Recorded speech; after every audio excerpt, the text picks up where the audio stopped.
Yaşadığımız yıl sona eriyor. Bu yıl bittikten sonra yeni bir yıla merhaba diyoruz. Tükettiğimiz yıl içerisinde sevabıyla, günahıyla, iyiliğiyle, sorumluluklarımızla bu yılı geri getirmek, bir dakikasını bile geriye döndürmek mümkün değildir. Akan bir su gibi ve değirmenin taşlarını çeviren bir ömrümüzü ona benzetecek olursak, aslında zaman tüneli içerisinde ömrümüzü, zamanımızı, vaktimizi heba edip gidiyoruz. Kur'an-ı Kerim'e baktığımız zaman bizim davranışlarımızı, hayatımızı ebedi kılacak imanımız ve salih amellerimiz. Şimdi yılbaşına dönecek olursak, bir yılı tüketip yeni bir yıla girmenin tam başlangıcına yılbaşı diyoruz. Bu yılbaşında bazı insanlar kendimizce bir eğlence düzenlesek masum olarak, bu eğlencede kutlasak, sevinsek, bununla sevincimizi dostlarımızla paylaşsak, bunun ne günahı ne mahzuru vardır diye bu tartışma yıllardan beri sürüp gitmektedir. Muhterem kardeşlerim, biz Müslümanız, Allah'a iman etmiş, onun Resulü Muhammed Mustafa Aleyhisselatü Vesselam'a itaat etmiş Müslümanlarız. Ömürlerimiz sayılı, başımızı yastığa koyduğumuz uykularımız sayılı, hayatımız sınırlı. Dolayısıyla bir yılı devirdiğimizde ömrümüzden de bir yıl geçmiş oluyor. Bir mahkumu düşünün.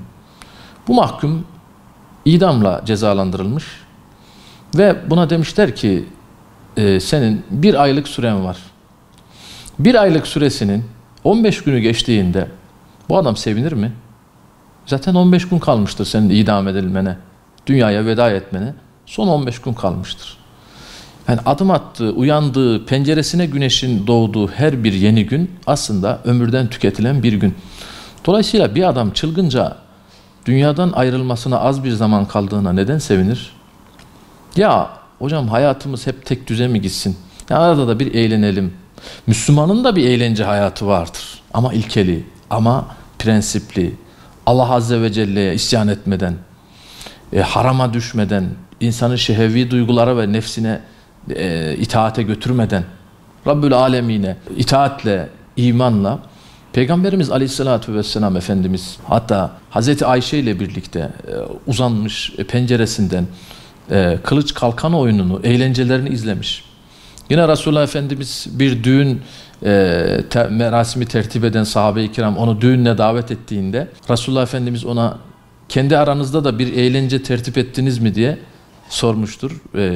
Eğlence tertip ettiklerini duyunca da memnun kalmıştır. Tabii erkekler kendi aralarında, kadınlar kendi aralarında, böyle düğünlerde, sevinç günlerinde, zafer kutlamasında ama Allah'a hamd ederek, tabii kendi aralarında şakalaşarak, kalplerin dayanışmasına yol açacak bir şakalaşma, bir eğlence mübahtır, olabilir.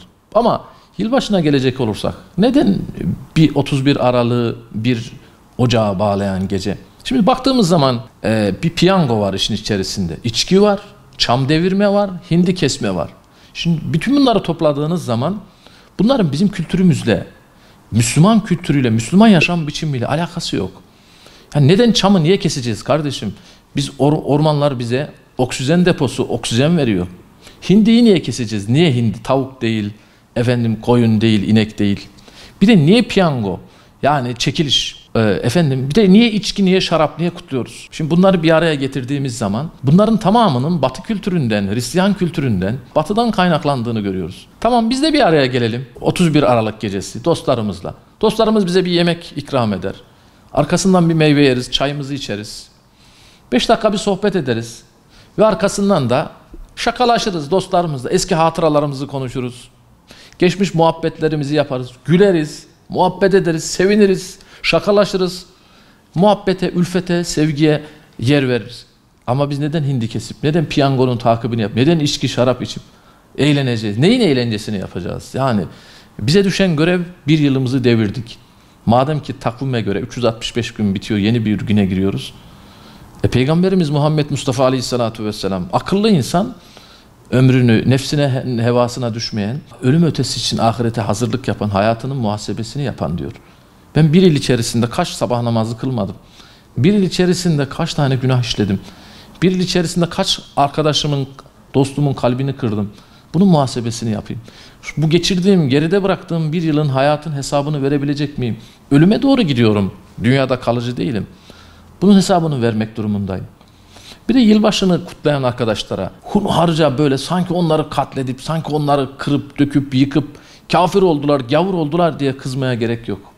Öyle bir hayat biçimi, öyle bir yaşam biçimi benimsemiş. Ama o kardeşlerimize tavsiye etmeliyiz. Yani neden piyango alırsın? Dinimiz alnı terletmeden, yorulmadan, bir meşakkat içerisine girmeden, bedelini ödemeden kazanılan parayı sorgulamıştır İslam dini. Şansa dayalı bir para bir defa İslam'da yoktur. Piyango dinen caiz değildir. İçki içmek İslam'ın kesin yasakladığı büyük günahlardan birisidir.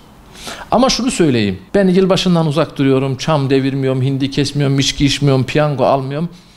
Efendime söyleyeyim, sende başka günahlarım var. Bir taraftan da sadece günah bunlar ama beri tarafta haksızlık yapacaksın, kul hakkını ihlal edeceksin, birilerini suçlayacaksın, birilerini dışlayacaksın, kibirleneceksin, üstlenci bir bakış açısıyla aşağı arkadaşını hakir göreceksin. Sen iyi bir Müslümansın. Öteki adam da hindi kesti diye gavur oldu, kötü oldu. Yok böyle bir şey. Dolayısıyla biz birbirimizi suçlamaktan vazgeçelim. Ama eğer Müslümansak, kafirlerin, inanmayanların, Hristiyanların da yaşam biçimini taklit etmeyelim. Bunu sosyal medyada, değişik ortamlarda kıyasıya bir suçlama biçimi olarak görmek doğru bir davranış değil. Bir kardeşimiz yanlış yapıyorsa onu uyarırız. Evet, yeni bir yıla girdik. Ama yeni bir yılda içerisinde Rabbimizin bizi nelerle karşılaştıracağı, nelerle muhatap olacağımızı bilmiyor. Dua etmemiz lazım. Ya Rabbi, önümüzdeki kalan ömrümüzü geçmiş ömrümüzden daha hayırlı ve bereketli eyle diye dua edelim. Çünkü bilmiyoruz. Geçmiş geçmişte kaldı. Geleceği de görmüyoruz, ulaşacağımızı bilmiyoruz. O halde mevcut zamanı, şimdiki hali değerlendirmek düşer Müslümana. Müslümanın bir Hristiyanı, bir Yahudi, diğer milletleri taklit etmenin bir anlamı yok. Zira yılbaşıyla taklitimiz, Noel Baba'yla yaptığımız taklitle, bu taklit davranışa dönüşüyor, sonra inanç biçimine dönüşüyor, sonra inandığımız gibi yaşamaya başlıyoruz. Resulullah Efendimiz Aleyhisselatü Vesselam, men teşebbehe bi kavmin fehve minhum. Kim bir kavme benzemek isterse o onlardandır buyuruyor. Dolayısıyla aynı geminin içerisinde yaşıyoruz. Aynı dünyada yaşıyoruz. İnsanlar bir tarafta açlıktan ölürken, insanlar iç savaş yüzünden bombalar altında, cinayetler, katliamlar içerisinde kanları dökülürken, Müslüman ülkeler, Müslüman kardeşlerimiz ve Müslüman kardeşlerimiz iç savaştan dolayı mülteci olarak Avrupa'nın kapılarında, konteynerlarda, sahillere vururken cesetleri, Müslüman kardeşlerimin üzerine Yahudiler, Hristiyanlar, emperyalistler bombalar yağdırırken bunların bayramını nasıl kutlarız? Sonra bunlar bizim Kurban Bayramımızı, Ramazan Bayramımızı bunlar kutlarlar mı? Bizim kimsenin arkasından peşinden koşacak, taklitini yapacak, hele dişlerinden kan damlayan Mehmet Akif Ersoy'un tek dişi kalmış canavara benzettiği emperyalistlerin bayramını kutlamak, ancak onların gölgesinde ezilmek, aşağılık kompleksine düşmek. Dolayısıyla bunlar zalimlik yapmışlardır. Kuzey Afrika'yı mazlum milletleri sömürmüşler ve bir şey ortaya atmışlar. Yılın yorgunluğunu yılbaşında ertesi günde tatil olmak üzere biz eğlenelim, o yorgunluğu atalım, bir eğlenceyle İslam'ın da haram kıldığı o enstrümanlarla kutlayalım. Böyle bir şey yoktur. Bizim dinimizde bir işten yoruldun mu başka bir işe geç diyor. فَاِذَا فَرَغْتَ فَنْصَبْ وَاِلَى رَبِّكَ فَرْغَبْ. Bir işten yoruldun mu başka işe bak. Yani iki günü birbirine denk olan ziyandadır diyor Peygamberimiz Aleyhisselatü Vesselam. Sözü var Sezai Karakoç'un. Bizler diyor yarış bittikten sonra da koşan atlarız diyor. Dolayısıyla Müslümanın hayatında İslam'ın nehyettiği haramlarla, yasaklarla bir kutlamanın olması bizim dinimizde yasaklanmıştır. Yeni gireceğimiz yılda da Rabbim daha fazla bize imkan, gayret ve aşk ve heyecan verir. O dönemde de önce İslam'a, sonra bütün insanlığa hizmet edebilmesi için Rabbi Teala'ya dualar etmeliyiz diye düşünüyorum. Şimdiden 2023 yılımız hayırlı, uğurlu ve mübarek olsun.